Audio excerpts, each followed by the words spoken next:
I'm not going to name names, but they're good candidates. As I said, on the board, there's several female regional bank presidents, and then there are some fantastic women outside the Fed.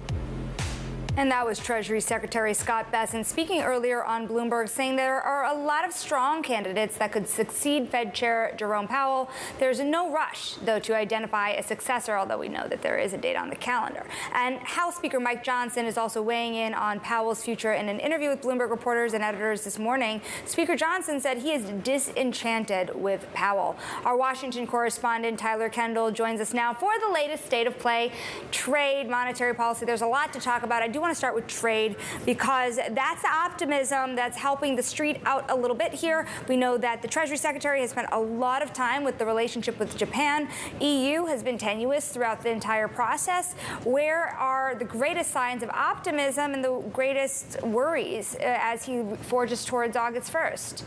Well, Shonali, there's a lot to dig in here, but it did appear that administration officials this morning, including Howard Lutnick, the Commerce Secretary, and also the Treasury Secretary, Scott Bessent, who you just played that clip from, did appear to signal that perhaps the Japan deal could be used as some sort of framework moving forward for those other trading partners that have yet to clinch a deal. And it comes about this idea of what officials are sort of dubbing innovative financing when it came to that Japan deal. As you've been covering, the administration says that there will be a $550 billion fund, and that's ultimately what got that negotiation over the finish line. This idea that President Trump is going to be able to steer investments from this fund, decide which projects the money goes towards, and then the U.S. will get 90% of the profits while Japan gets the other 10%. Now, we heard from Scott Bessent this morning when asked by our Anne-Marie Herder whether or not the European Union, for example, has brought something innovative, in his words, to the table, such as this financing. He said, no, not yet. So that's really what we're starting to look for here as we wait for some other trade announcements to come forth, because as you well know, Friday marks 1 week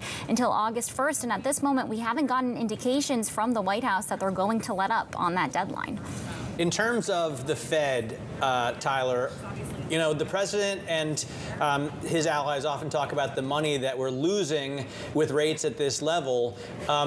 Do they assume that an appointee of the Trump administration lowering rates will automatically bring down the 10-year yield? Because the investors that Shonali's been talking to are saying it could steepen the curve if we put a yes man in the top seat at the Fed.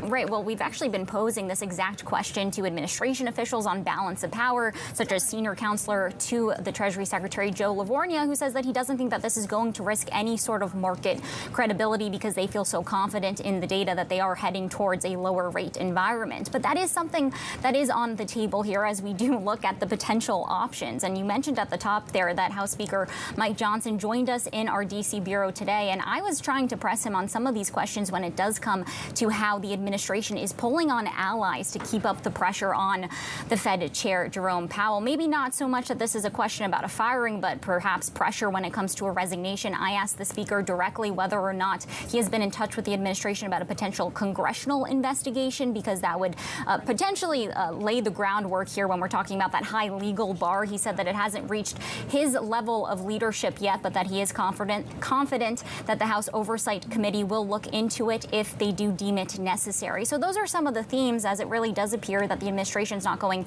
to let up this pressure. But as you heard from the Treasury Secretary, he says they're not in a rush for a replacement ahead of that May 2026 date for Powell to be done with his chairmanship.